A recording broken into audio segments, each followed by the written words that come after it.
अरुणोदय उन मैच्योर लोगों में से था जिसे लोगों की परख थी। वो उस तरह का इंसान था जिसका बिहेवियर इस बात पर डिपेंड करता था कि वो किसके साथ है। वो कमजोरों को अपने पैरों के तले दबा देता था और ताकतवर की चापलूसी करता था। और इस वजह से उसने अपना गुस्सा अपने अंदर ही दबा लिया। इस बहाने के साथ कि द परफॉर्मर का असिस्टेंट डायरेक्टर कहीं बाद में उसके स्कूल के स्टूडेंट्स को कंपटीशन के दौरान परेशान ना करे, अरुणोदय ने एक लंबी सांस ली और अपना गुस्सा अपने अंदर ही दबा लिया। वो उस असिस्टेंट डायरेक्टर का गुस्सा अपने स्टूडेंट्स पर भी उतार नहीं सकता था। ये है द परफॉर्मर के असिस्टेंट डायरेक्टर मिस्टर रावत। हालांकि अरुणोदय अपने गुस्से को पी गया था, लेकिन फिर भी रावत को उन पांचों स्टूडेंट से इंट्रोड्यूस करते हुए अरुणोदय ने उसकी थोड़ी सी इंसल्ट जरूर की। रावत के साथ आए उसके कलीग्स ने रावत को अरुणोदय के सामने डायरेक्टर रावत कहकर पुकारा था, इसलिए क्योंकि रावत को अपने नाम के आगे असिस्टेंट शब्द सुनना जरा भी पसंद नहीं था। उम्मीद के मुताबिक अरुणोदय की बात सुनने के साथ ही उसका चेहरा गुस्से से लाल होने लगा। सिम्मी ने तुरंत रावत का अभिवादन किया। Hello Rawat sir. उसके मुंह में मानो मिश्री भरी हुई थी। उसके नाम के आगे असिस्टेंट लगाने की गलती उसने नहीं की। फाइनली गुस्सा होता रावत धीरे धीरे शांत हो गया। फिर उसने कहा, सभी लोग बैठ जाएं। उसकी नजरों में वे सभी स्टूडेंट्स थे। उनकी पॉपुलैरिटी भी बस कुछ सी लिस्ट के एक्टर्स जितनी ही तो थी, इसलिए उनके पॉपुलर होने से उसे कोई फर्क नहीं पड़ने वाला था। इसका कारण था उसका द परफॉर्मर के प्रोडक्शन ग्रुप का एक सदस्य होना। सिमी के बाद बाकी सभी स्टूडेंट्स ने भी उसका अभिवादन किया। उनके बैठ जाने के बाद रावत ने अपने असिस्टेंट से कहकर उन सभी के बीच कॉन्ट्रैक्ट पेपर को बंटवा दिया। एक बार इसे देख लो। अगर कॉन्ट्रैक्ट से किसी को कोई शिकायत नहीं होती है तो जल्दी से इस पर अपने अपने सिग्नेचर कर दो। मुझे आज और भी कुछ जरूरी काम है। सबने जल्दी से एक सरसरी निगाह उन कॉन्ट्रैक्ट पेपर्स पर डाली और फिर उसे अपने अपने मैनेजर को देखने के लिए दे दिया। कृतिका की मैनेजर आराध्या ने कॉन्ट्रैक्ट पेपर को ऑब्जर्व करने का काम कृतिका को ही करने दिया। देखा जाए तो वो उसकी मैनेजर थी, लेकिन अपने लिए फैसले लेने का काम कृतिका खुद ही करती थी। कृतिका को कॉन्ट्रैक्ट के पहले पन्ने पर कोई प्रॉब्लम नजर नहीं आई, लेकिन जब उसने दूसरे पन्ने को देखा तो वो सकपका गई। उसने उस पन्ने पर एक बात नोटिस की थी और उसे लेकर तुरंत उसने रावत से सवाल किया। कॉन्ट्रैक्ट में मेंशन है कि शो में जो कुछ भी होगा उसकी प्लानिंग शो का प्रोडक्शन ग्रुप करेगा। इस पे पार्ट लेने वाले सेलिब्रिटीज को शो के प्रोडक्शन ग्रुप की हर बात माननी होगी। तो क्या इसमें तुम्हें कोई प्रॉब्लम है? रावत ने झल्लाते हुए सवाल किया। उसे वैसे स्टूडेंट्स जरा भी पसंद नहीं थे जो उससे सवाल जवाब करते थे। उसे पता था कि कृतिका 2 फिल्मों में काम कर चुकी है, लेकिन फिर भी उसकी नजर में उसकी कोई वैल्यू नहीं थी। उसे पता था कि उस लड़की के पास दूसरा और कोई एक्टिंग प्रोजेक्ट नहीं है, यानी कि पब्लिक को अपना चेहरा दिखाने का उसके पास हाल फिलहाल में कोई मौका नहीं था। वो एक ऐसी लड़की थी जिसने हाल ही में एंटरटेनमेंट इंडस्ट्री में कदम रखा था और बस एक फिल्म के पॉपुलर होने की वजह से लाइमलाइट में आ गई थी। अगर वो आगे और भी एक्टिंग प्रोजेक्ट्स एक्सेप्ट नहीं करती है तो लोग उसे जल्दी ही भूल जाएंगे। ऐसे में उस लड़की के पास अपने प्रोडक्शन ग्रुप की शर्तों पर सवाल करने का कोई हक नहीं था। मैं जानना चाहती हूँ कि शो के प्रोडक्शन ग्रुप की प्लानिंग का लेवल क्या होगा। वो जो भी कहेंगे हमें मानना होगा। इस जो भी वो कहेंगे की लिमिट क्या है? कृतिका ने सवाल किया। उसकी बात सुनते ही बाकी के स्टूडेंट्स हैरान हो गए। वो सब उस कॉन्ट्रैक्ट पेपर पर साइन करने के लिए अपने हाथ में अपने अपने पेन को थाम चुके थे, लेकिन जो कृतिका ने कहा था उसे सुनने के बाद वे रुक गए। उसने सही कहा था। वो जो भी कहेंगे उन्हें वो करना होगा। इसकी लिमिट क्या थी? कॉन्ट्रैक्ट पेपर में इस बात को ठीक से क्लियर नहीं किया गया था। रावत एकदम से बिफर उठा। हमारा शो एक एंटरटेनमेंट शो है जिसका मेन गोल ज्यादा से ज्यादा ऑडियंस को अपनी तरफ अट्रैक्ट करना है। जो ऑडियंस को पसंद आएगा या जो चीजें उन्हें पसंद आती हैं, हम वही चीजें शो के कंटेस्टेंट को करने के लिए कहेंगे। क्या ये बात समझना तुम्हारे लिए इतना मुश्किल है? नहीं, ये समझना जरा भी मुश्किल नहीं। कृतिका ने अपने सिर को हिलाते हुए जवाब दिया। उसकी बात सुनकर रावत और भी ज्यादा भड़क उठा। उसे लगा कि कृतिका जानबूझकर उससे उल जलूल सवाल कर रही थी। अगर ये समझना तुम्हारे लिए मुश्किल नहीं है, तो फिर सीधे सीधे कॉन्ट्रैक्ट साइन करो। यहाँ से लौटने के बाद तुरंत मुझे एक दूसरे मीटिंग में भी जाना है। मैंने कहा तो कि ये समझना जरा भी मुश्किल नहीं, इसलिए मैं जानना चाहती हूँ कि प्रोडक्शन के कुछ भी करने के लिए कहने का क्या मतलब है। वो जो कहेंगे वो हमें करना होगा, लेकिन किस हद तक? कॉन्ट्रैक्ट में एक सर्टेन लिमिट जैसी कोई बात मेंशन नहीं है। कृतिका ने कहा, जैसा आपने बताया शो का मेन फोकस एंटरटेनमेंट है, तो क्या एंटरटेनमेंट के नाम पर कंटेस्टेंट को आपस में ही लड़ने का ढोंग करने के लिए कहा जाएगा या फिर न्यूडिटी दिखाने के लिए? शो के दौरान हमें वैसा कुछ करने के लिए मजबूर किया जाएगा जो हम करना नहीं चाहते हैं? कहीं इसका मतलब ये तो नहीं कि आपके प्रोडक्शन ग्रुप ने ये पहले ही डिसाइड कर लिया है कि कौन इस शो को जीतेगा और कौन नहीं? कृतिका वही नहीं रुकने वाली थी। उसे आगे भी बहुत कुछ सवाल करने थे, लेकिन जो अभी अभी उसने कहा था उसे सुनने के बाद वहां मौजूद बाकी 4 स्टूडेंट्स भी सकपका गए। आखिरकार वो एक कॉन्ट्रैक्ट था, उसमें सब कुछ इक्वल दो नहीं हो सकता है। ऐसे मौके पर जिसके पास ज्यादा पावर होगा वो ज्यादा फायदे में रहेगा। तुलना जब द परफॉर्मर के प्रोडक्शन ग्रुप से की जाए तो उसके सामने वे सब कमजोर थे। ऐसे में कुछ अनचाही चीजें उस कॉन्ट्रैक्ट में उन्हें मिलने ही वाली थी, जिसे उन्हें बर्दाश्त करना पड़ता। जब वे ए लिस्ट एक्टर की कैटेगरी में आ जाएंगे तब उनका वक्त आएगा और वे प्रोडक्शन ग्रुप के सामने शर्तें रखेंगे जिसे उन्हें मानना पड़ेगा। लेकिन कृतिका की एक सांस में कही गई उन बातों पर जब उन्होंने ध्यान दिया तो उनका गला तो सूख ही गया। पसीने की कुछ बूंदें तुरंत उनके चेहरे पर आ गई। अगर सच में उन्हें प्रोडक्शन ग्रुप की हर एक बात माननी पड़ती तो इससे उन्हें काफी नुकसान पहुंच सकता था। शायद उनकी इमेज पर भी बुरा असर पड़ता। शो को जीतना या हारना उनके लिए कोई मायने नहीं रखता, क्योंकि उन्हें इस माइंडसेट के साथ ही शो में एंटर करना था कि वे उसे जीतने वाले नहीं हैं। उन्हें डर इस बात का था कि शो का प्रोडक्शन ग्रुप उन्हें अपनी उंगलियों पर नचाएगा। वे उन्हें ऐसा कोई स्क्रिप्ट काम करने के लिए दे सकते थे जिसमें उनके कैरेक्टर को टीवी पर देखने वाले लोग पसंद नहीं करते। तब क्या होता? उन्हें नापसंद किया जाता और सोशल मीडिया पर उनकी इंसल्ट की जाती। इस तरह से तो जो थोड़ी बहुत पॉपुलैरिटी अपने हार्ड वर्क से पिछले कुछ सालों में उन्होंने हासिल की थी, वो सब पल भर में खत्म हो जाती। अपनी पॉपुलैरिटी को खो देने का डर उन सभी को सबसे ज्यादा था। इस वजह से आरुषि और बाकी के लोगों ने भी तुरंत उस कॉन्ट्रैक्ट पेपर पर साइन नहीं किया। ये देख रावत का चेहरा गुस्से से दहक उठा। ये कृतिका नाम की लड़की तो बहुत बड़ी मुसीबत है। जो कुछ तुमने कहा, अगर मैं कहूँ हाँ वो सच है, तो क्या तुम ये कॉन्ट्रैक्ट साइन नहीं करोगी? रावत घमंड से हंसते हुए बोला, इंडियन आर्ट्स चैंपियनशिप के टॉप 5 में आने के लिए जो इतनी मेहनत इन लोगों ने की थी, वो बस द परफॉर्मर यानी कि उनके शो का पार्ट बनने के लिए ही तो की थी। उनके शो में पार्ट लेकर वे खुद को और भी ज्यादा पॉपुलर बनाना चाहते थे। हाँ, इस कॉन्ट्रैक्ट में बहुत सी बातें छिपी हुई हैं। इसमें कई जाल हैं। मैं इसे साइन नहीं कर सकती। कृतिका कॉन्फिडेंस के साथ बोली, मुझे किसी से कुछ भी छिपाने की कोई जरूरत नहीं। जो कुछ तुमने कहा वो सब सच है। शो प्रोडक्शन ग्रुप के अनुसार ही चलेगा। हमारा मेन टारगेट ऑडियंस को अट्रैक्ट करना और एंटरटेन करना है, इसलिए शो में कई कंट्रोवर्शियल मैटर्स भी होंगे। रही बात शो को जीतने या हारने की, तो वो तो तुम लोग भूल ही जाओ। कहते कहते रावत अचानक से किसी सियार की तरह हंस पड़ा।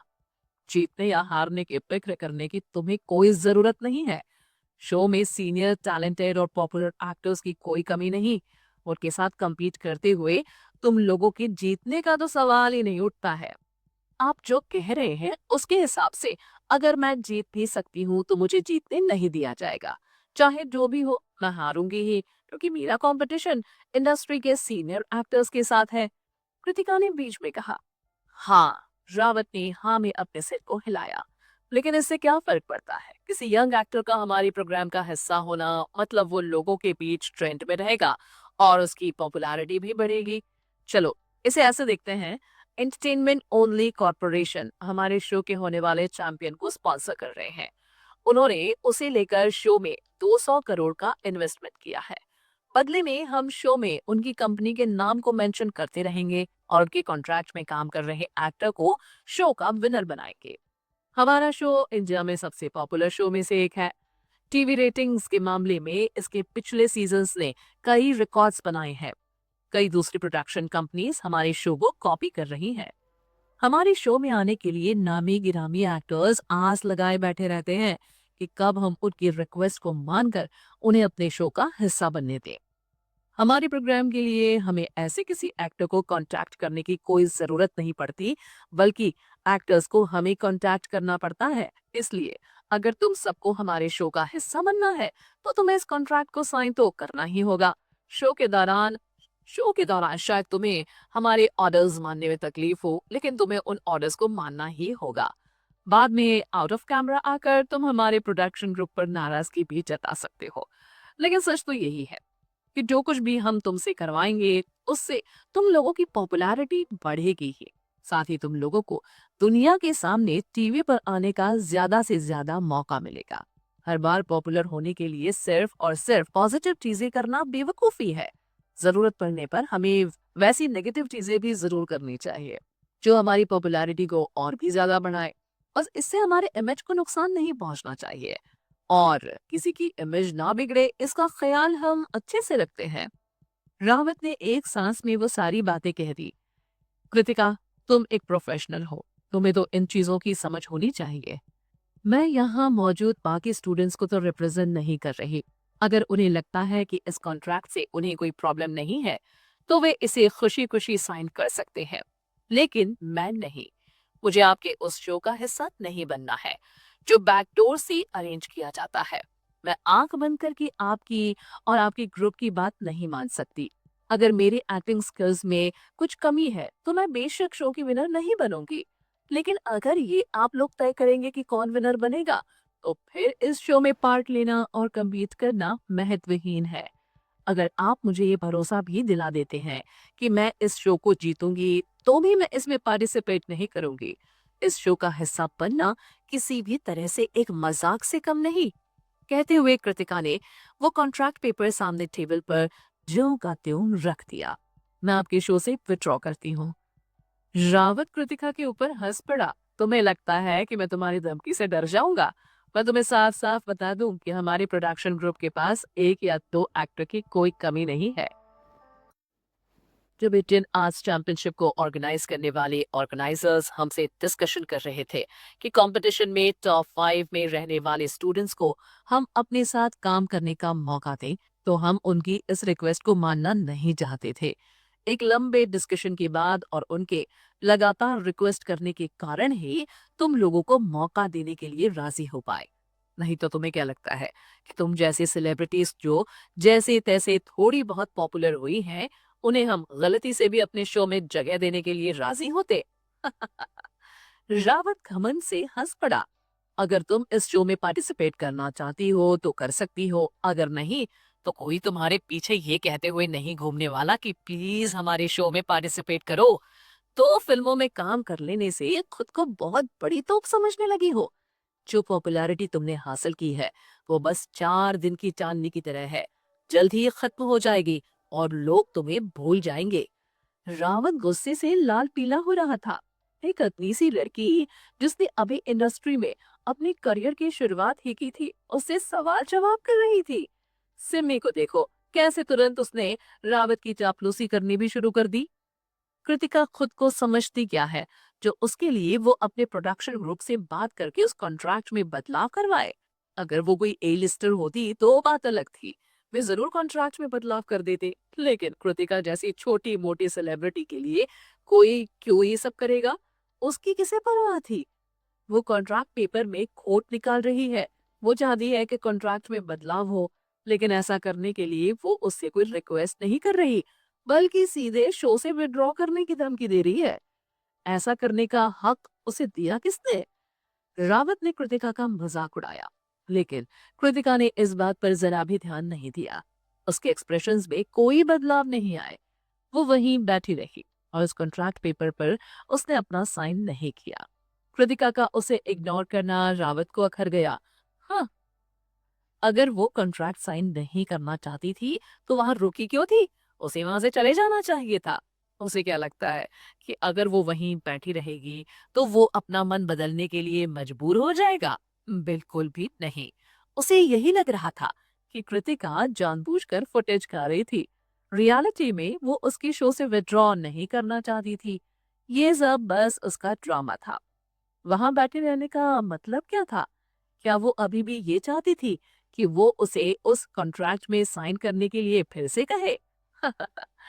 वो उसे जाने के लिए भी नहीं कहेगा। वो चाहे तो वहीं बैठी रहे, चाहे उसे कितनी भी देर बैठना हो, वो अपना मन नहीं बदलेगा। जब बाकी के सभी लोग कॉन्ट्रैक्ट पेपर पर साइन कर देंगे, तो वो खुद ब खुद शर्मिंदा हो जाएगी। सबसे आखिर में अगर वो कॉन्ट्रैक्ट साइन करना भी चाहेगी, तो वो उसे ऐसा नहीं करने देगा। रावत ने कृतिका को इग्नोर कर बाकी चारों स्टूडेंट्स को देखा। तुम लोगों का क्या डिसीजन है? तुम लोगों को कॉन्ट्रैक्ट पेपर पर साइन करना है या नहीं? सौमिष्ठा ने अपने मैनेजर की तरफ देखा। उसकी मैनेजर नंदिनी ने कहा, हमें आपकी शर्तें मंजूर हैं, लेकिन आपको मुझे प्रॉमिस करना होगा कि शो के दौरान आप जो भी करेंगे उससे सौमिष्ठा की नेगेटिव पब्लिसिटी नहीं होगी, ना ही उसकी रेपुटेशन खराब होगी।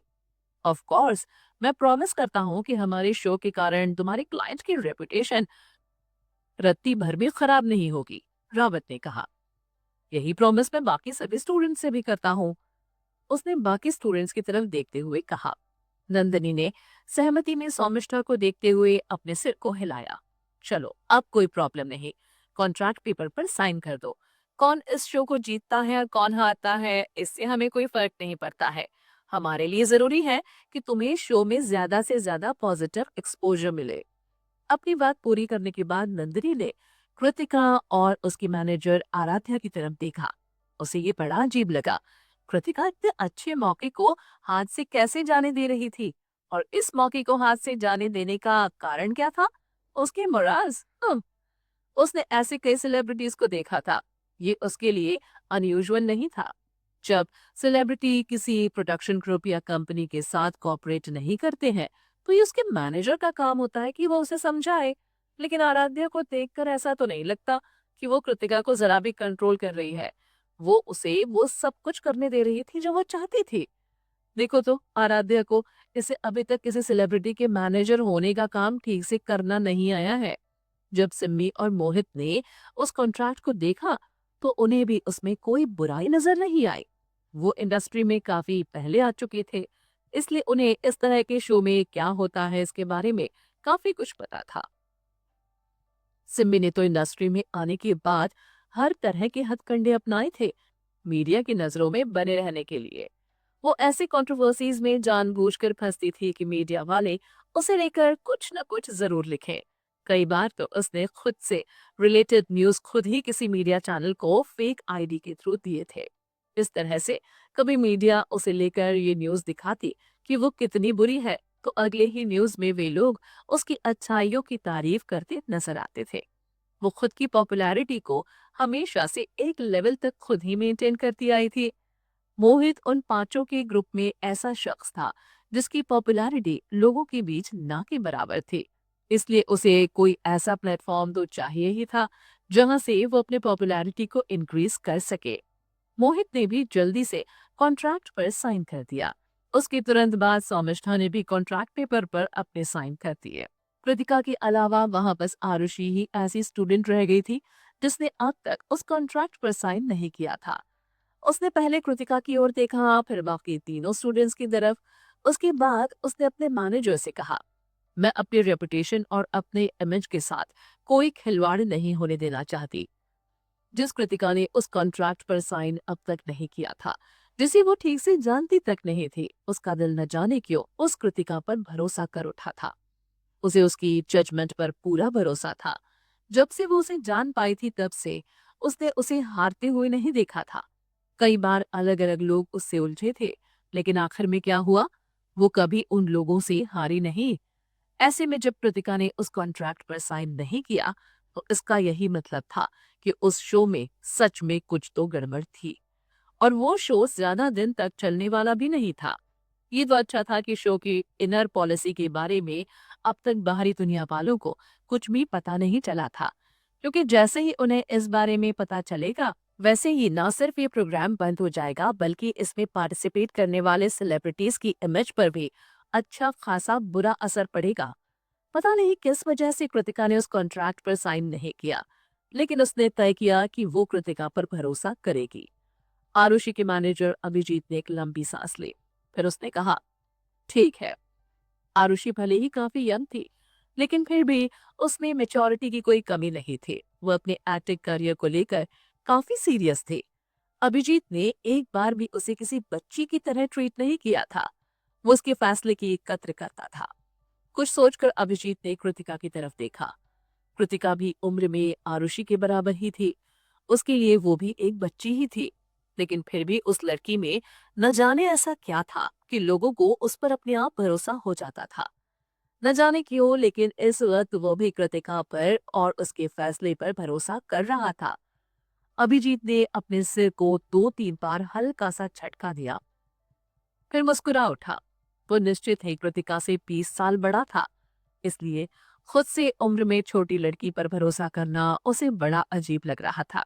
फाइनली आरुषि ने रावत से कहा, सॉरी, मैं भी इस कॉन्ट्रैक्ट पेपर पर साइन नहीं करूंगी। आई विथड्रॉ। ये सुनते ही रावत गुस्से से चीख उठा, ठीक है, मत करो साइन, बाद में पछताना भी तुम्हें ही पड़ेगा। मैं तुम दोनों लड़कियों को कोई दूसरा मौका नहीं दूंगा। रावत की चीख और उसकी धमकी से आरुषि थोड़ा डर गई। फिर उसने कृतिका की तरफ पलट कर देखा। उसे कृतिका अभी भी अपनी बात से पलटती नजर नहीं आई। उसे डरता हुआ नहीं देखने से उसका खुद का डर भी जाता रहा। जो भी हो, मैं साइन नहीं करने वाली हूँ, पछताओगी तो। कहते हुए रावत ने उसके हाथ से वो कॉन्ट्रैक्ट पेपर झपट लिया। फिर उसने बाकी तीनों स्टूडेंट से कहा, जल्दी ही हमारे प्रोडक्शन ग्रुप से तुम्हें किसी स्टाफ का कॉल आएगा, ये बताने के लिए कि शो की शूटिंग कब से स्टार्ट हो रही है। इतना कहने के बाद अरुणोदय से गुड बाय कहे बगैर ही रावत वहां से गुस्से में चला गया।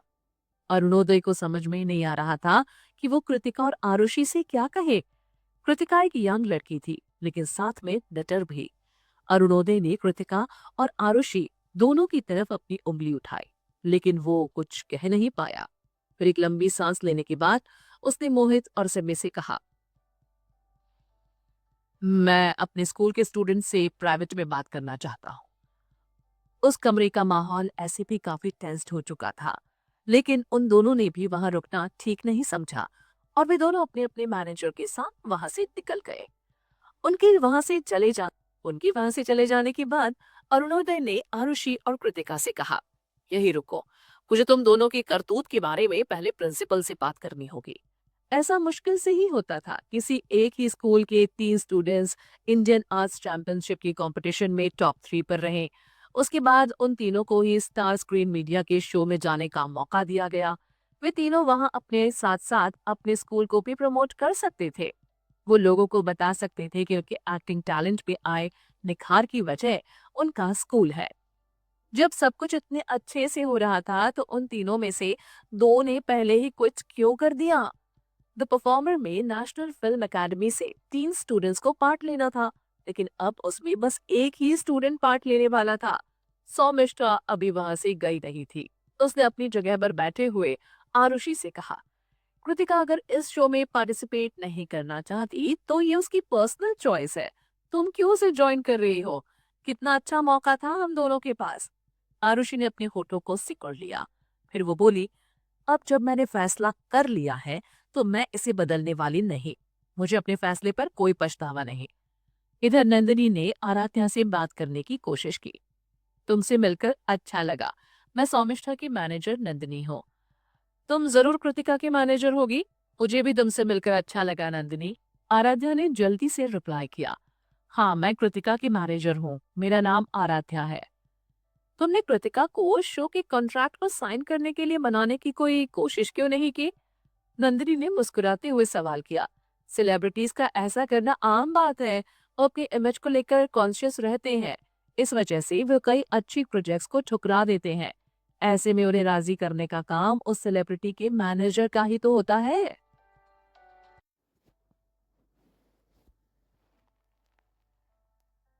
ये कृतिका के लिए एक बहुत बड़ी अपॉर्चुनिटी थी, लेकिन उसने इसे बेकार ही जाने दिया। मुझे उसके लिए बहुत बुरा लग रहा है। ऐसे मौके पर मैनेजर को अपने क्लाइंट को राजी करने की कोशिश जरूर करनी चाहिए। किसी क्लाइंट का अपनी मर्जी का मालिक बनना मतलब खुद के पैर पर कुल्हाड़ी मारते हुए कई अच्छे प्रोजेक्ट से हाथ धो बैठना, नंदिनी ने कहा।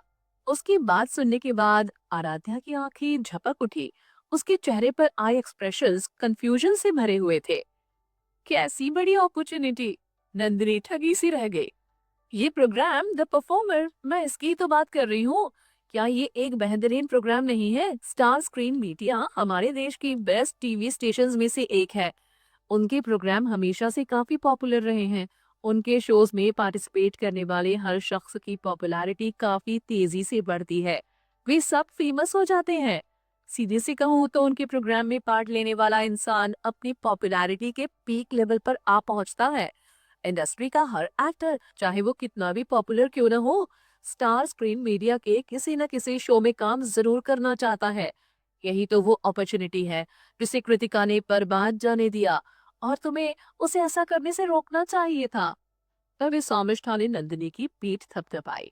नंदिनी, तुम उससे इतनी लंबी बातें क्यों कर रही हो? एक्चुअली नंदिनी आराध्या को कोई एडवाइस नहीं दे रही थी।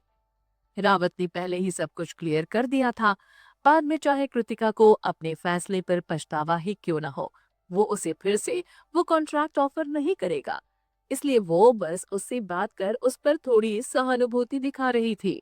एक तरह से आराध्या को कुछ एक्स्ट्रा बातें समझाकर वो उसे ये बतलाना चाह रही थी कि वो इस फील्ड में उसकी सीनियर है। आराध्या को उसकी गलती का एहसास दिलाकर वो उसे और कृतिका को बतलाना चाह रही थी कि वो मैनेजर के तौर पर कितनी अमेजिंग है। इसके अलावा उसकी सोच के हिसाब से, उसके भाषण से कृतिका को भी यही लगने वाला था कि आराध्या क्या नकारा मैनेजर है जिसे अपना काम ढंग से करना आता ही नहीं। ओ ये शो! आराध्या ने अपनी हथेली को हवा में लहराया, मानो उसे उस शो की कोई परवाह ही नहीं। कृतिका इसमें पार्ट नहीं भी लेती तो कोई बात नहीं, ये शो उतना भी इम्पोर्टेंट नहीं है जितना बाकी लोग इसे समझ रहे हैं। क्या इस शो में पार्ट नहीं लेने से कृतिका को आगे जाकर नए नए शो के ऑफर मिलने बंद हो जाते? बिल्कुल भी नहीं। अगर कृतिका चाहे तो निखिल उसके लिए ऐसे कई शोज तैयार करवा सकता था जिसका मेन फोकस सिर्फ और सिर्फ वो हो। दूसरे सेलिब्रिटीज के मैनेजर को अपने क्लाइंट के लिए नए नए सोर्सेज और नई नई अपॉर्चुनिटीज ढूंढने में अच्छा खासा टाइम खपाना पड़ता था और काफी भाग दौड़ करनी पड़ती थी। लेकिन आराध्या को इस डिपार्टमेंट में जरा भी स्ट्रेस लेने की जरूरत नहीं पड़ती थी। निखिल ने कृतिका के लिए उसे एज अ मैनेजर हायर करते वक्त ही इस बात की हिदायत दे दी थी कि कृतिका जो चाहे वो करे, उसके फैसले के बीच में उसे अपनी टांग नहीं अड़ानी है। वो उसे फोर्स नहीं कर सकती है, हाँ, लेकिन वो उसे जरूरी सलाह जरूर दे सकती है। आराध्या के बेफिक्री वाले रवैये ने नंदिनी को सदमे में डाल दिया। क्या बात है, जब इस लड़की को कृतिका के फैसले से जरा भी स्ट्रेस नहीं तो वो बेकार में क्यों उसे एडवाइस देने चली आई? नंदिनी ने अपनी जगह से उठते हुए समिष्ठा से कहा, यहाँ अब करने के लिए कुछ और बचा नहीं है। तुम्हें भी कुछ जरूरी काम होंगे, इसलिए चलो अब यहाँ से चलते हैं। सौमिष्ठा भी यही चाहती थी। वो नंदिनी के साथ तुरंत ही वहां से चले गई। उसके जाने की कुछ ही देर बाद गौतम अरुणोदय के साथ वहां आ पहुंचा। क्या बात है? अरुणोदय ने मुझे बताया कि तुम दोनों ने स्टार स्क्रीन मीडिया के शो द परफॉर्मर के कॉन्ट्रैक्ट को साइन करने से मना कर दिया। तुम उसमें पार्टिसिपेट नहीं कर रहे? वह आते ही गौतम ने सवालों की झड़ी सी लगा दी। इस वक्त वो सच में काफी शॉक में था, इतना कि उसके सर में दर्द सा होने लगा था। कृतिका का उस शो को रिजेक्ट करना उसके लिए रत्ती भर भी परेशानी नहीं खड़ी करने वाला था। निखिल के रूप में उसके पास एक स्ट्रॉन्ग बैक सपोर्ट था। लेकिन आरुषि, उसने क्या सोचकर इस शो को रिजेक्ट किया? तब आरुषि ने कहा, प्रिंसिपल सर, मुझे कृतिका की जजमेंट पर भरोसा है। अगर वो इस प्रोग्राम में पार्ट नहीं ले रही है तो इसका मतलब यही हुआ कि इस प्रोग्राम में कुछ करप्शन तो जरूर है। ये सुनने के बाद गौतम के सिर का दर्द और भी ज्यादा बढ़ गया। कैसी करप्शन? कृतिका को इस बात की जरा भी परवाह नहीं थी। उसके पास एक स्ट्रॉन्ग सपोर्ट था, इसलिए वो जो चाहे वो कर सकती थी। कृतिका खुद भी आरुषि की बात सुनकर सरप्राइज हो गई। वो लड़की उस पर इतना भरोसा क्यों कर रही है? तुमने शो से विथड्रॉ क्यों किया? कृतिका ने आरुषि से सवाल किया। आरुषि ने अपने सिर को हिलाते हुए जवाब दिया, तुम आज से पहले अपने किसी भी फैसले को लेकर कभी भी गलत साबित नहीं हुई हो, इसलिए मैंने तुम्हारी जजमेंट पर भरोसा किया। जब तुम इस शो में पार्टिसिपेट नहीं कर रही हो तो मेरे लिए बेहतर यही रहेगा कि मैं भी इस पे पार्ट ना लूं। आरुषि की बात सुनने के बाद कृतिका को समझ भी नहीं आ रहा था कि वो हंसे या रोए। उसने सपने में भी नहीं सोचा था कि जिस लड़की से उसने कुछ देर पहले पहली बार हल्की फुल्की बात की थी, उसे उस पर इतना भरोसा था।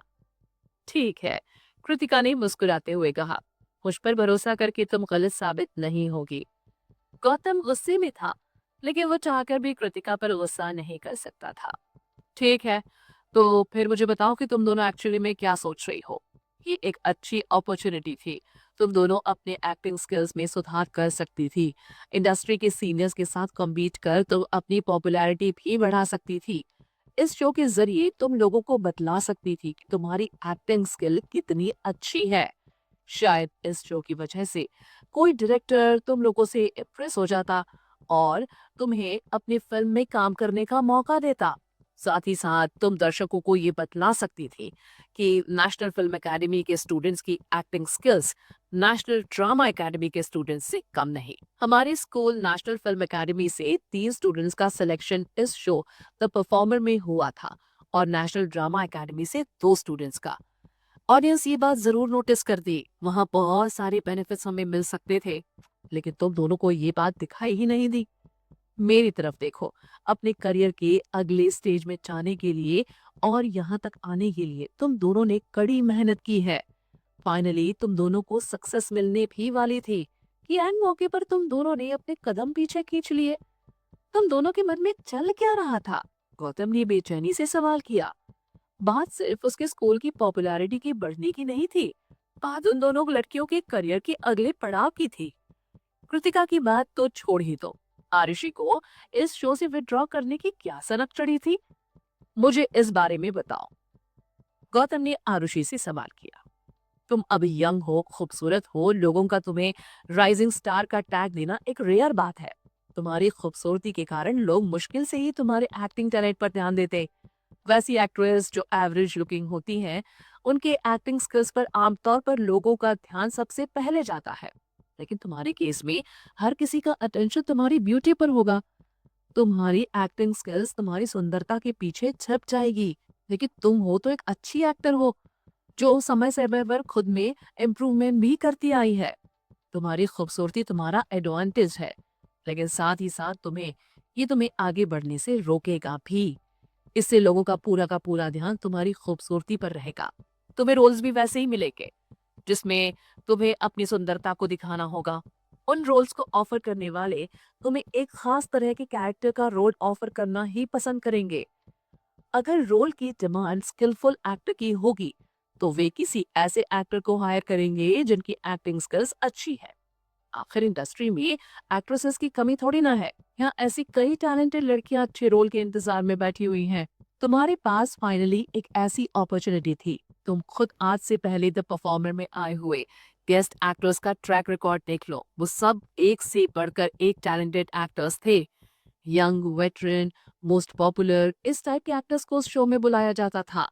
किसी स्कूल के यंग स्टूडेंट को उनसे compete करने का सपना तक नहीं देख सकते थे, चाहे वो हमारे स्कूल के स्टूडेंट्स हो या किसी और स्कूल के। स्कूल मैनेजमेंट ने द परफॉर्मर के प्रोडक्शन ग्रुप से काफी लंबी बातचीत के बाद इंडियन आर्ट्स चैंपियनशिप के टॉप 5 कंटेस्टेंट्स को उनके शो में जगह देने के लिए राजी किया।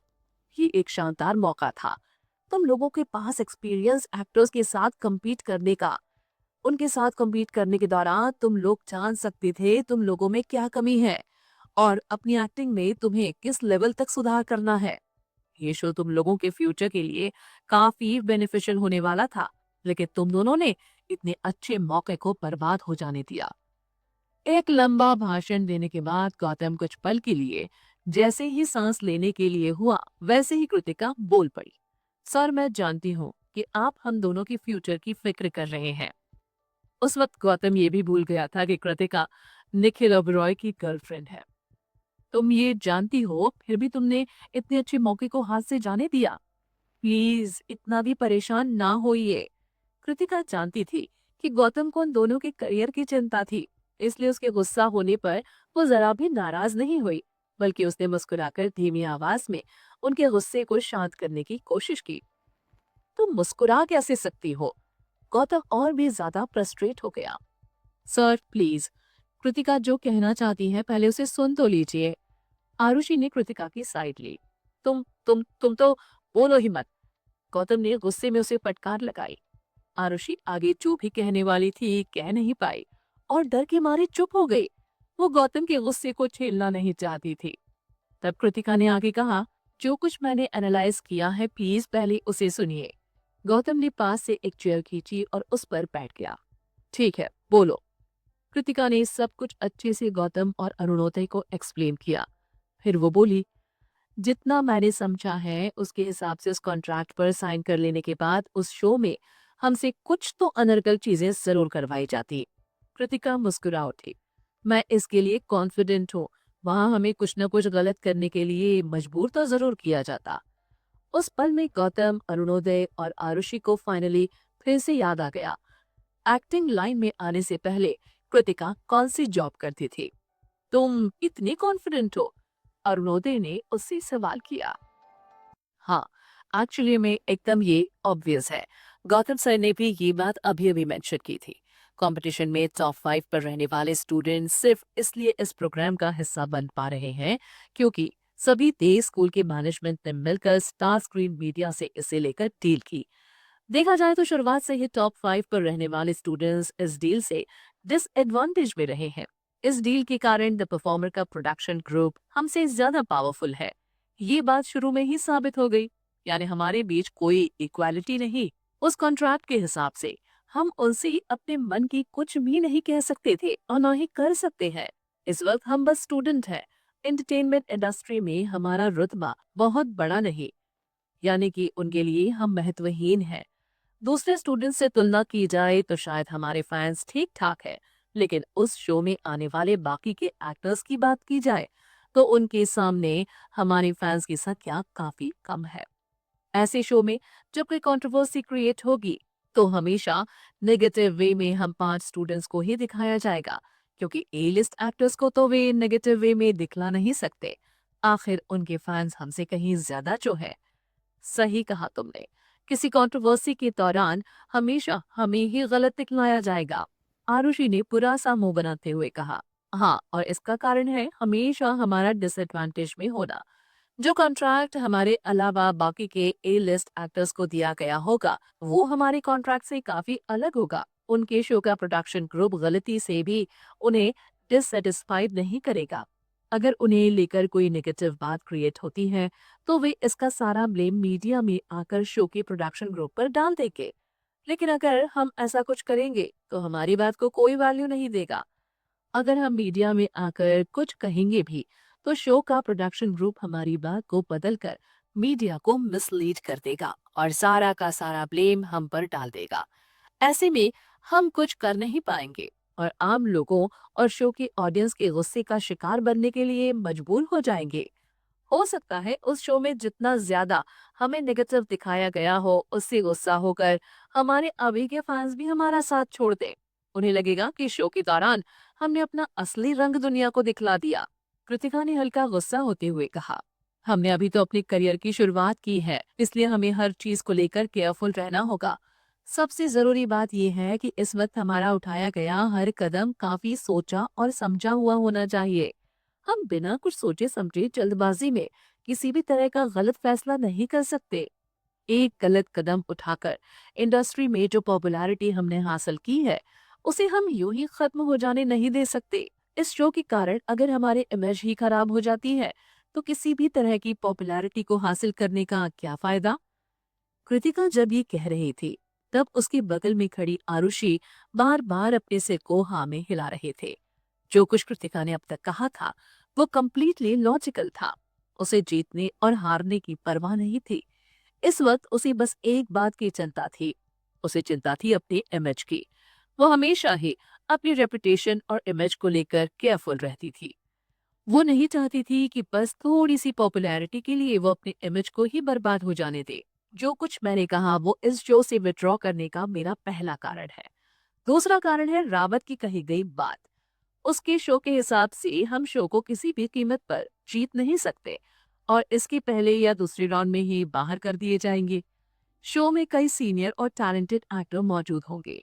उनसे अपनी कमजोर एक्टिंग स्किल्स के कारण हारना तो मुझे एक्सेप्ट है, लेकिन शो की तैयारी के लिए कड़ी मेहनत करने के बाद भी अगर शो का रिजल्ट फिक्स होता है, तो फिर इसमें पार्ट लेने का क्या फायदा? चाहे हम कितनी भी मेहनत क्यों ना कर ले, हारेंगे तो हम ही।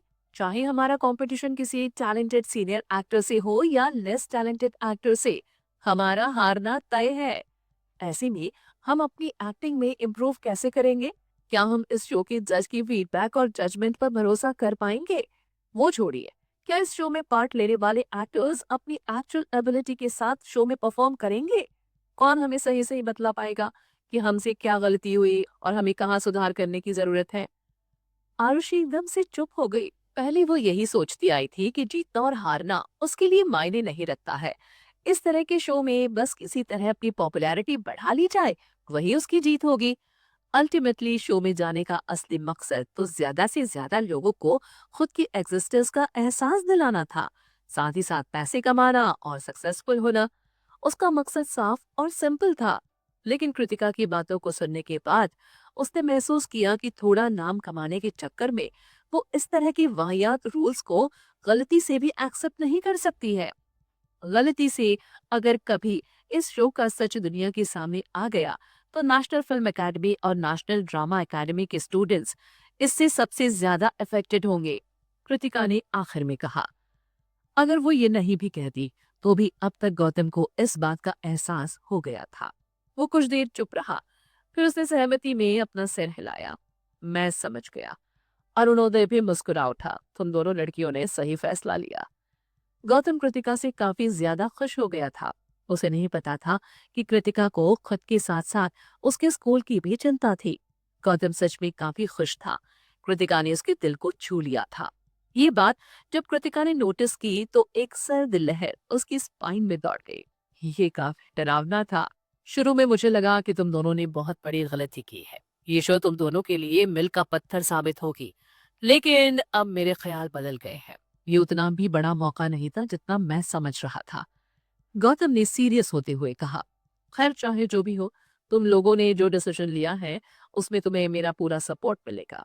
तुम दोनों को थैंक्स, जो तुमने अपने करियर के साथ साथ स्कूल के फ्यूचर के बारे में भी सोचा। अब सौमिष्ठा का क्या? उसने तो कॉन्ट्रैक्ट साइन भी कर लिया है। क्या हमें उसे ये सब नहीं समझाना चाहिए? आरुषि ने सवाल किया। गौतम ना में अपने सिर को हिलाते हुए मुस्कुरा उठा। हर किसी को अपने तरीके से अपने करियर को आगे बढ़ाना है। उसने इस शो में पार्टिसिपेट करने की सहमति दे दी है और स्कूल उसके फैसले में इंटरफेयर करने का अधिकार नहीं रखता है। उस लड़की के भी कुछ राइट्स हैं। शुरू से ही ये बात डिसाइडेड थी कि इंडियन आर्ट्स चैंपियनशिप के टॉप 5 स्टूडेंट्स द परफॉर्मर में शामिल किए जाएंगे। ऐसे में स्कूल सौमिष्ठा को उसके फैसले से पीछे हटने के लिए फोर्स नहीं कर सकता है। मैं बस इतना ही उम्मीद कर सकता हूँ कि ये प्रोग्राम सही ढंग से चले और उसे किसी भी तरह की नेगेटिविटी में ना उलझाया जाए। आरुषि ने आगे कुछ नहीं कहा। आखिरकार थोड़ी देर पहले कॉन्ट्रैक्ट साइन करते वक्त कृतिका उस प्रोग्राम के बुरे पहलू के बारे में वहां मौजूद सभी स्टूडेंट्स को सब कुछ बता चुकी थी। सौमिष्ठा उसकी बात साफ साफ समझ गई थी, फिर भी उसने उस शो में पार्टिसिपेट करना सही समझा। वो अपना डिसीजन ले चुकी थी। हर किसी का अपना फ्यूचर है, जिसे वो खुद बनाता और बिगाड़ता है। उसने कृतिका पर भरोसा कर इस प्रोग्राम में पार्ट लेना ठीक नहीं समझा। वहीं सौमिष्ठा ने एक गैम्बल के तहत इस मौके को हाथ से ना जाने देने का फैसला लिया। ये उसकी अपनी चॉइस थी। फाइनली उस मीटिंग के पूरे हो जाने के बाद कृतिका उस कमरे से बाहर निकलकर रिमझिम और अपनी बाकी दोस्तों के पास आ गई। तो सब कैसा रहा? तुमने कॉन्ट्रैक्ट साइन कर लिया? रिमझिम ने उससे सवाल किया। कृतिका ने अपने सिर को ना में हिलाया। नहीं, मैंने कॉन्ट्रैक्ट को साइन नहीं किया है। है? महर की आंखें हैरानी में फैल गई। तुम कितनी मेहनत के बाद पिछले कंपटीशन में फर्स्ट आई थी, फिर तुमने कॉन्ट्रैक्ट साइन क्यों नहीं किया? तुम्हारे लिए कितना अच्छा मौका था यार। अरे, तुम तो अपनी ही पतंग उड़ाने लग गई।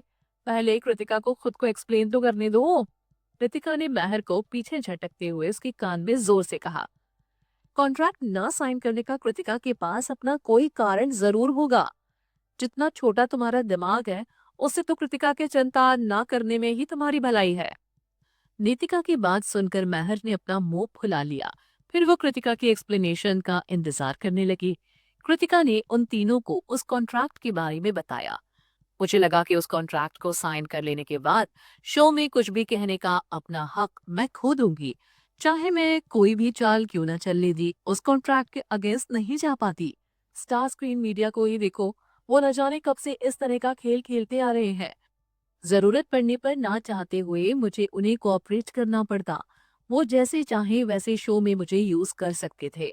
इससे जो नुकसान मेरे इमेज को पहुंचता, उसे सुधारना मेरे खुद के लिए नामुमकिन सा हो जाता।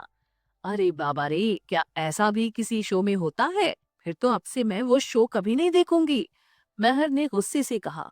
सच कहूं तो जिस तरह के टॉप लेवल के एक्टर्स उस शो में आते हैं, उससे उसकी अच्छी पब्लिसिटी हो जाती है, और उन एक्टर्स की वजह से ही मैं वो शो देखना पसंद करती थी। अरे तुम अभी भी वो शो देख सकती हो, हाँ, लेकिन उसे देखने का नजरिया बदल लो। वो शो कोई कंपटीशन ना होकर बस एक एंटरटेनमेंट बेस्ड शो है, जिसका मकसद लोगों को एंटरटेन कर ज्यादा से ज्यादा ऑडियंस को अट्रैक्ट करना है। कृतिका मुस्कुराते हुए बोली। वो असिस्टेंट डायरेक्टर रावत, उसने अपने लिमिट्स नहीं क्रॉस कर दी? उसने इतना कुछ कितनी बेशर्मी के साथ तुम्हारे सामने बक दिया? रिमझिम धीमी आवाज में बोली। इस वक्त वो हम स्टूडेंट्स को महत्वहीन समझता है, लेकिन जब फ्यूचर में हम फेमस हो जाएंगे, तो क्या तब वो हमारी चापलूसी नहीं करना शुरू कर देगा? एक दिन हम फेमस जरूर होंगे, लेकिन जब हम फेमस हो जाएंगे तब वो कहाँ रहेगा? क्या हम ये अभी से जान सकते हैं? नहीं ना। शायद वो अपनी आज की पोजीशन से प्रमोट होकर किसी बड़ी पोजीशन पर आ जाए। नीतिका बोली। ये भी सही है, लेकिन फिर भी मैं रावत की पर्सनालिटी की शुक्रगुजार हूँ। कृतिका ने कहा। अगर वो हमें नीचा और महत्वहीन नहीं समझ रहा होता, तो क्या वो अपने शो के इतने घटिया राज के बारे में ऐसे सब कुछ हमारे सामने उगलता? क्योंकि वो हमें कमजोर समझता है, जिनके पास कोई पावर नहीं है, जिनका कहा कुछ भी मायने नहीं रखता, और जो उसके या उनके शो को कोई नुकसान नहीं पहुंचा सकते हैं। इसकी वजह से उसने वो सब कुछ वहां उगल दिया जो कहने की उसे कोई जरूरत नहीं थी। इस वक्त वो चारों लोग स्कूल के मेन गेट के बाहर की तरफ आते हुए आपस में बातें कर रहे थे। उनके बीच की बातचीत में हंसी मजाक भी शामिल था। वो चारों हंसते बोलते हुए आपस में बातें कर रहे थे, इस बात से अनजान कि एक कार उन लोगों से थोड़ी ही दूरी पर पार्क की हुई थी।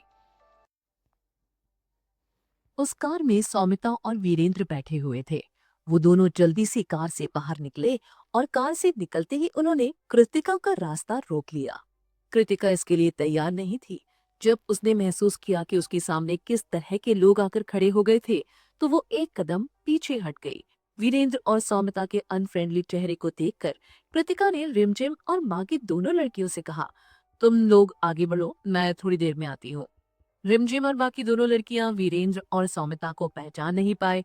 हालांकि सोनाली को लेकर हुए स्कैंडल के बाद उन दोनों का भी चेहरा मीडिया में कुछ दिनों तक छाया रहा था, लेकिन इस बात को बीते हुए लगभग 1.5 साल हो गए थे। ऐसे में उन लोगों का उनके चेहरे को, उनकी पहचान को भूल जाना आम बात थी। लेकिन उन दोनों के गुस्से से भरे चेहरे को देखने के बाद वो तीनों समझ गए कि वो नेक इरादे से कृतिका के सामने आकर खड़े नहीं हुए थे। ऐसे में वे कृतिका को अकेले छोड़कर आगे कैसे जा सकते थे? ये दोनों कौन हैं? महर ने धीमी आवाज में कृतिका से सवाल किया। सोनाली के मॉम डैड, कृतिका ने रिप्लाई किया। उसने अपने पिता को पिता कहने की कोई जहमत नहीं दिखाई। वो उसे अपना पिता नहीं कहना चाहती थी, तब भी जब वो उसके बारे में बाहरी दुनिया के लोगों को बतला रही हो। वो तीनों लड़कियां शुरू में उन दोनों को पहचान ही नहीं पाए, लेकिन फिर कृतिका और सोनाली के रिश्ते के बारे में सोचने पर उन्हें याद आया कि सोनाली तो कृतिका की सौतेली बहन है, यानी कि जो दो लोग उनके सामने खड़े थे, उनमें से एक कृतिका का पिता था और दूसरी उसकी सौतेली माँ। नीतिका ने उन्हें पहचानने के बाद सबसे पहले रिएक्ट किया। उसे याद आ गया था कि पास्ट में उन दोनों ने कृतिका के साथ कितना बुरा किया था। इस वक्त भी उनके चेहरे पर जो गुस्से भरे एक्सप्रेशन थे, उसे देखकर वो समझ गई कि वो दोनों यहाँ कृतिका के लिए किसी न किसी तरह की परेशानी ही खड़ी करने के लिए आए थे। इसलिए उसने रिमझिम से कहा, मैं जल्दी से स्कूल के अंदर जाकर सिक्योरिटी को हेल्प के लिए लेकर आती हूँ। इतना कहने के बाद उसने अपना बैग रिमझिम को थमाया और स्कूल की तरफ दौड़ लगा दी। इससे पहले कि वीरेंद्र और सौमिता उसे रोकने के लिए कुछ कहते या करते, वो उनकी पहुंच से दूर जा चुकी थी। इस दौरान रिमझिम और मेहर दोनों ही कृतिका के दाएं बाएं किसी बॉडीगार्ड की तरह खड़े हो गए और उसे प्रोटेक्ट करने लगे। कृतिका, किसी ने जोर से पुकारा। एक्चुअली में जाधव, जो वहां कृतिका को रिसीव करने के लिए आया था, उसने दूर से ही वीरेंद्र को पहचान लिया और भागता हुआ उसके पास आया। कृतिका ने जाधव की तरफ देखा, फिर उसकी नजर पीछे कार से निकलते हुए बलवंत पर पड़ी, जो अपने भारी भरकम शरीर के कारण फुर्ती के साथ कार से नहीं निकल पाया था। उसे देखते ही कृतिका ने राहत भरी एक लंबी सांस ली। बलवंत के वहां रहते हुए अगर वहां दो वीरेंद्र भी मौजूद होते तो वे भी बलवंत से लड़ नहीं पाते। वीरेंद्र ने सोचा नहीं था कि कृतिका को अब भी इस तरह की प्रोटेक्शन मिल रही होगी। बलवंत और जाधव भी कृतिका की प्रोटेक्शन में उसके बगल में आकर खड़े हो गए, कुछ इस तरह कि अब वो वीरेंद्र को ठीक से दिखाई भी नहीं दे रही थी। बलवंत तो वीरेंद्र को तुरंत ही याद आ गया।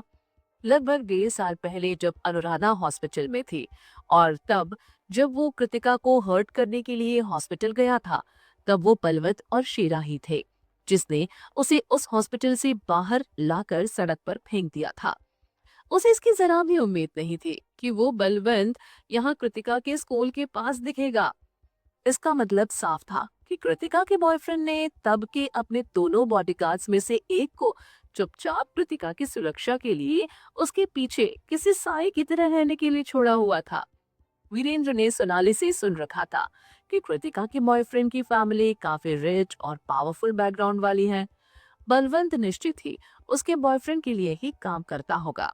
वीरेंद्र को याद आया कि जब अनुराधा हॉस्पिटल में एडमिट थी, तब भी बलवंत वहां मौजूद था, यानी कि कृतिका और उसका बॉयफ्रेंड काफी पहले ही सीरियस रिलेशनशिप में आ गए थे। वो बेरुखी से मुस्कुरा उठा।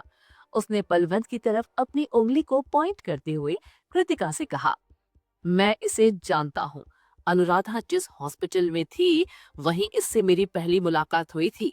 ये अब भी तुम्हारे आसपास ही रहता है। इसका मतलब है कि जो तुम्हारा मंगेतर है, उससे तुम्हारा रिश्ता लगभग 1.5 साल पुराना है, या शायद उससे भी ज्यादा।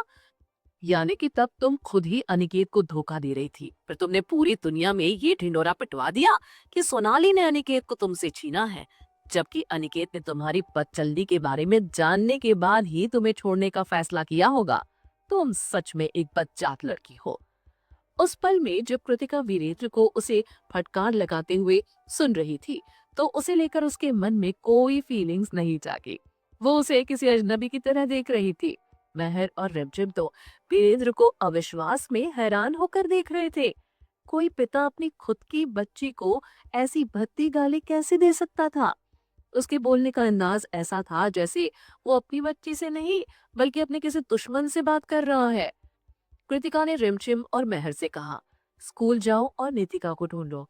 बलवंत और जादव मेरे साथ हैं, अब ये दोनों मुझे हर्ट नहीं कर सकते हैं। तुम दोनों उसे लेकर यहाँ से जाओ, हम कल स्कूल में ही मिलेंगे। उन दोनों ने भी रियलाइज किया कि अब सिचुएशन कृतिका के कंट्रोल में है, इसलिए वो दोनों नितिका को ढूंढने के लिए निकल पड़े। जब वो दोनों वहां से जा रहे थे तो उन्होंने कृतिका को बलवंत और जादव से कहते हुए सुना, यहाँ से चलते हैं, इन दोनों से किसी भी तरह की बात करने की हमें कोई जरूरत नहीं। बलवंत के वहां होने की वजह से वीरेंद्र ने खुद कुछ करने की हिम्मत नहीं की। अभी वे लोग कुछ ही कदम आगे बढ़े थे कि सौमिता चिल्लाई, रुको। लेकिन कृतिका रुकी नहीं। वीरेंद्र गुस्से से कृतिका के हाथ को कसकर पकड़ लेना चाहता था, लेकिन उसके सामने बलवंत और जाधव थे। ऐसे में वो कृतिका से कुछ कहने के सिवा और कुछ कर नहीं सकता था। तुमने अपने फिल्म मिस्टर साइको से काफी पैसे कमाए हैं ना? हमारी फैमिली कंपनी इस वक्त मुश्किलों से गुजर रही है। जो तुमने पैसे कमाए हैं उससे हमारी हेल्प करो, ताकि हम अपनी कंपनी को मुश्किल दौर से बाहर निकाल सके।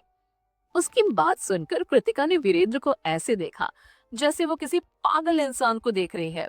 अपने अंदर की ये बेशर्मी कहाँ से लाते हो आप? इसमें बेशर्मी वाली बात कहाँ से आ गई? तुम हमारी फैमिली का हिस्सा हो, फैमिली कंपनी के कुछ शेयर पर तुम्हारा भी हक है। ऐसे में जब कंपनी मुश्किल हालात से गुजर रही है, तो इसे मुश्किल से बाहर निकालने के लिए तुम कुछ पैसे तो कंपनी में इन्वेस्ट कर ही सकती हो। वीरेंद्र गुस्से से चिल्लाया, तुम हमारी फैमिली का हिस्सा हो, तुम्हारा सरनेम राठौर है। ऐसे में जब तुम्हारी फैमिली मुश्किल में फंसी हुई है तो क्या तुम उसकी जरा भी फिक्र नहीं करोगी? हाँ, मैं बिल्कुल ऐसा ही करूंगी। मुझे आपकी कंपनी से रत्ती भर भी लेना देना नहीं। कृतिका बेदर्दी से मुस्कुराते हुए बोली। जब आपने इस कंपनी को शुरू किया था, जब ये ठीक ढंग से एस्टेब्लिश नहीं हुई थी और मुश्किल दौर से गुजर रही थी, तब मेरी माँ आपका साथ निभाने के लिए आपके पास मौजूद थी। और जब कंपनी एस्टेब्लिश हो गई, तब आप अपनी जिंदगी में सौमिता और सोनाली को ले आए, जिन्होंने कंपनी से हो रहे प्रॉफिट्स के जी भर कर मजे लिए। जब कंपनी प्रॉफिट पे प्रॉफिट कमा रही थी, तब आपने मुझसे और मेरी माँ से कोड़े की तरह बिहेव किया, जबकि सोनाली और सौमिता को आपने सर आंखों पर बिठाए रखा। अब जब आपकी कंपनी मुश्किल में फंसी हुई है, तो आपको मुझसे और मेरी माँ से अपने रिश्ते याद आ रहे हैं। कितने जलील हैं आप, और न जाने और कितना नीचे गिरेंगे। जब आपकी लाइफ में सब कुछ ठीक चल रहा था, तो आपने सोनाली पर करोड़ों रुपए खर्च किए। अच्छा होगा कि अब आप उससे पैसे मांगे। जितने पैसे आपने सोनाली पर खर्च किए थे, अगर वो आपको वे सारे पैसे दे देती है, तो आपकी कंपनी अपने आप मुश्किल से बाहर निकल आएगी। कृतिका की बातों को सुनकर सौमिता नर्वस हो गई। उसे डर लगने लगा कि कहीं वीरेंद्र कृतिका की बातों में ना आ जाए। वो तुरंत बोल उठी। सोनाली को और इसके करियर को तुमने इतना नुकसान पहुंचाया है कि अब उसके पास कोई एक्टिंग प्रोजेक्ट नहीं है। उसके पास वीरेंद्र की हेल्प करने के लिए पैसे कहाँ से आएंगे? इसके अलावा उसने अब तक जितने भी पैसे सेव किए थे, वो सब पहले ही खत्म हो चुके हैं। वीरेंद्र हैरान हो गया।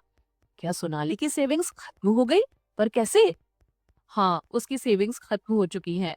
वो एक ज़िम्मेदार बच्ची है, वो डर रही थी कि सीधे-सीधे अगर वो तुमसे ये बात कहेगी तो तुम उसकी बात मानोगी नहीं। लेकिन पिछली रात उसने ये सारी बात मुझे बताई।